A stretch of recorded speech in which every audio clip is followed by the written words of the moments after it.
Bueno, vamos a comenzar con esta presentación. Em, para mí fue interesante trabajar este tema y publicaron en la revista Ciencia y Reflexión, que tiene que ver con el porvenir de la evaluación docente en la nueva escuela mexicana, alcances, límites y desafíos, como para contextualizar un poco. Em, el objetivo de esta investigación, ¿sí?, es contribuir al debate de la evaluación docente en educación básica, que en México la educación básica es preescolar, primaria y secundaria, reflexionar sobre su complejidad y su devenir, ¿sí? La pregunta que motivó esta investigación es si el modelo de evaluación docente en educación básica es un instrumento para enriquecer la práctica docente o es un instrumento de control y subordinación, ¿sí?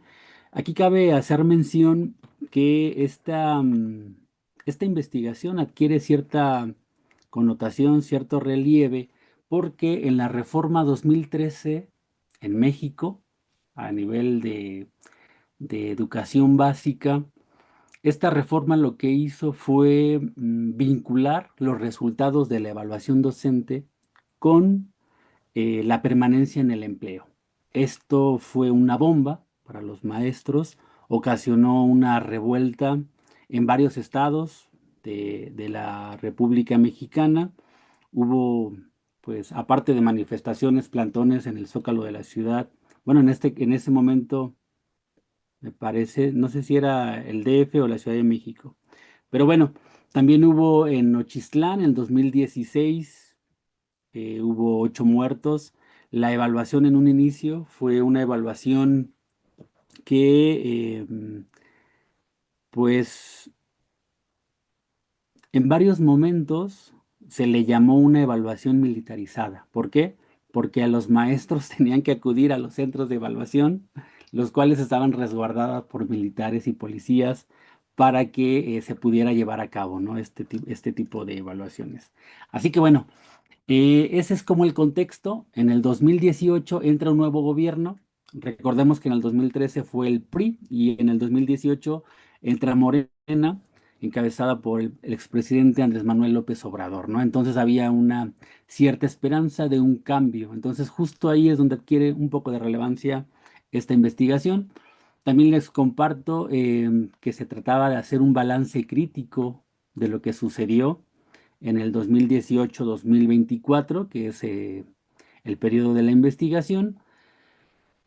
Se hizo una problematización de la normatividad de la UCICAM, que va a ser el órgano encargado de hacer la evaluación, tanto de em, ingreso, promoción y reconocimiento, que son los tres momentos de la evaluación, ¿sí?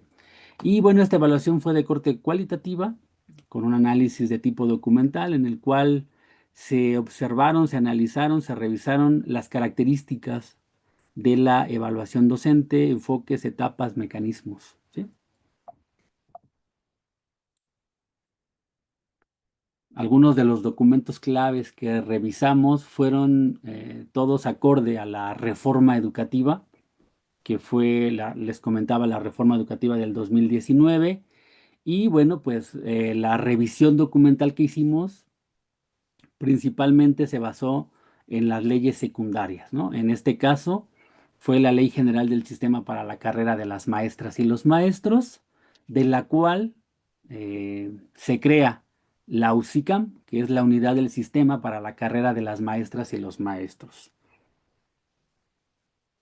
Aquí les comparto esta, esta diapositiva en la que se puede observar las diferencias, ¿sí?, de la reforma educativa 2013 a la reforma educativa 2019, que tiene que ver con la nueva escuela mexicana, ¿sí? Entonces, en la reforma educativa 2013 operó lo que se llamó la Ley General del Servicio Profesional Docente. Las etapas y las características no cambian mucho, pero ahorita vamos a ver la diferencia. Dentro de las etapas se encuentra ingreso, promoción y reconocimiento. Adicionalmente se encuentra permanencia en la del 2013, si pueden observar. Esta es justamente lo que yo les mencionaba sobre qué es la permanencia en el empleo.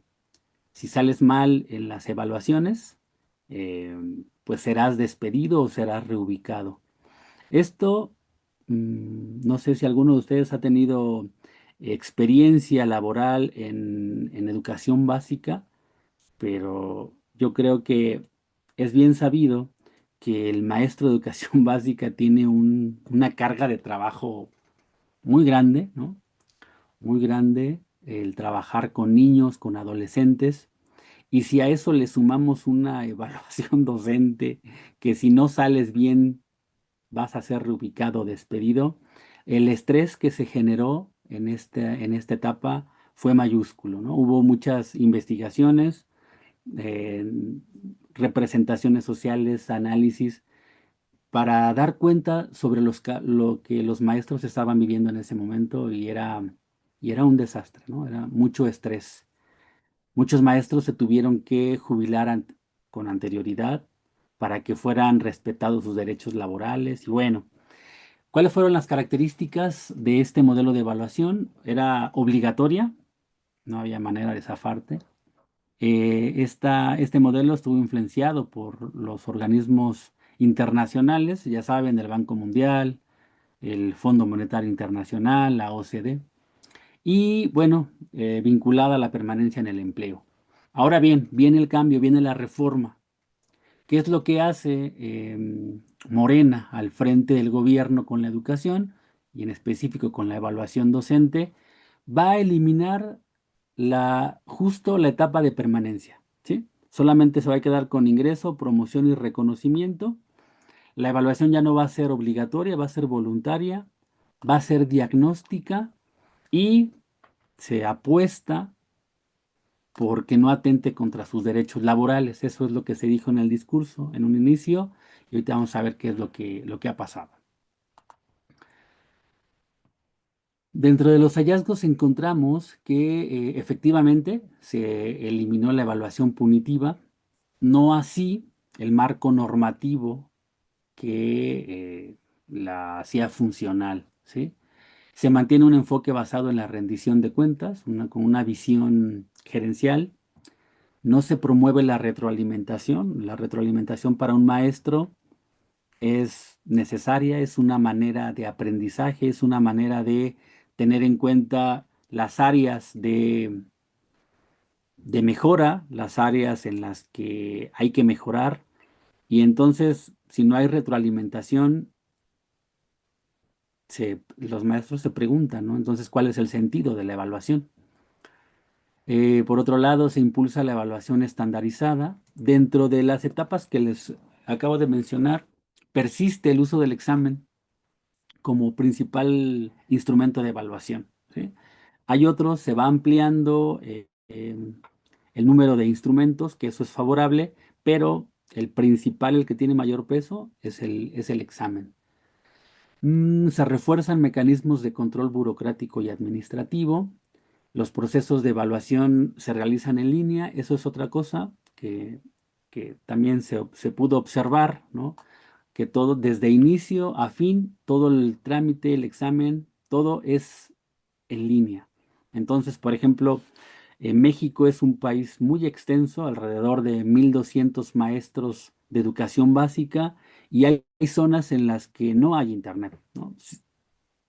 Se imaginarán el problema que representa para estos maestros el hacer su evaluación, ¿no? Tanto la CENTE como el CENTE se manifestaron abiertamente en contra. El CENTE es el sistema, es el sistema, no, el Sindicato Nacional de Trabajadores de la Educación.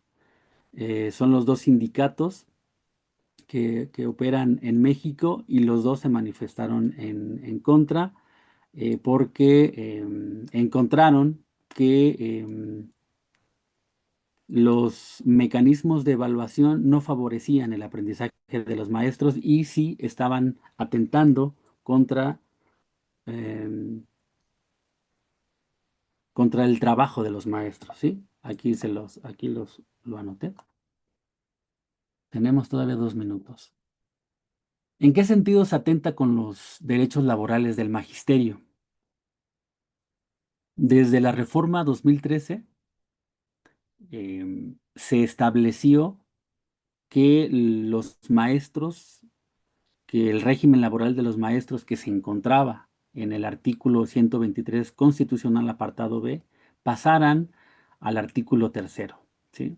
Desde ahí hubo un régimen de excepción laboral, el cual no ha favorecido a los maestros y el cual los deja en cierta precarización, ¿no? Em, Aquí lo formulo en tres ideas. Como trabajadores del Estado, el régimen laboral de los maestros debería estar determinado por el artículo 123, apartado B. Ahí se encuentran militares, se encuentra gente que trabaja en hospitales, ¿sí? En universidades. Pero bueno, y ahí se encontraban los maestros de educación básica y con la reforma 2013 los pasaron al artículo tercero constitucional y dependen ahora de el USICAM, ¿sí? El USICAM es el que determina el estatus laboral. Entonces, pues ahí hay un desfase, ¿sí? La reforma educativa 2019 no modificó la Constitución, ¿sí? No se hizo este cambio, no se regresó a los maestros al artículo 123, apartado B, con lo cual se mantiene el régimen de excepción laboral. Ups, ya se me fue el tiempo. Solamente comento esto último. Hay una agenda política con la actual presidenta en la cual ha dicho que está en contra de la UCICAM porque representa y se favorecen procesos y prácticas de corrupción. Pero bueno, hasta el momento no se ha hecho. Los maestros están en contra, exigen su abrogación y bueno, vamos a estar pendientes de qué está pasando, ¿no? Pensando que seguimos en el ámbito de la investigación y analizando qué está pasando con la política educativa en México. Les agradezco mucho su atención. Gracias.